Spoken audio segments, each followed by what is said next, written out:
প্রিয় ফুটবল প্রেমী বন্ধুরা, স্পোর্টস বাংলা 24 এ আপনাদের সবাইকে স্বাগতম। ফুটবল বিশ্বের সবচেয়ে বড় প্রতিদ্বন্দ্বিতা কোনটি? অনেকেই এক কথায় বলেন আর্জেন্টিনা বনাম ব্রাজিল। বিশ্বকাপ 2026 যত এগিয়ে আসছে ততই বাড়ছে এই প্রশ্ন, দুই দলের মধ্যে আসল ফেভারিট কে?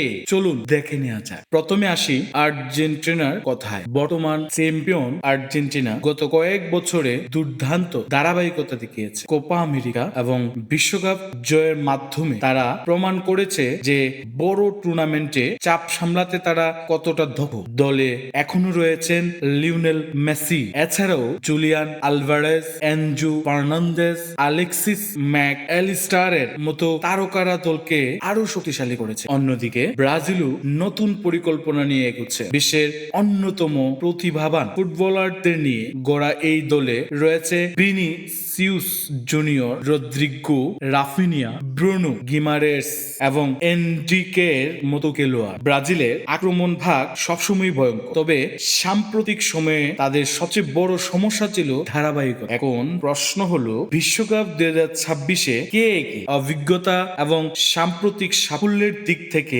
আর্জেন্টিনা কিছুটা এগিয়ে রয়েছে, কিন্তু তরুণ প্রতিভা এবং আক্রমণাত্মক শক্তির দিক থেকে ব্রাজিল কোনো অংশে পিছিয়ে নেই। ফুটবল বিশেষজ্ঞদের মতে দুদলই বিশ্বকাপের অন্যতম শিরোপা দাবিদার, তবে শেষ পর্যন্ত মাঠের পারফরমেন্সই সবকিছু নির্ধারণ করে। আপনার মতে বিশ্বকাপ 2026-এ আর্জেন্টিনা নাকি ব্রাজিল, কে বেশি শক্তিশালী? কমেন্টে আপনার মতামত জানান। ভিডিওটি ভালো লাগে লাইক দিন, শেয়ার করুন এবং স্পোর্টস বাংলা 24 চ্যানেলটি সাবস্ক্রাইব করতে ভুলবেন না। ধন্যবাদ।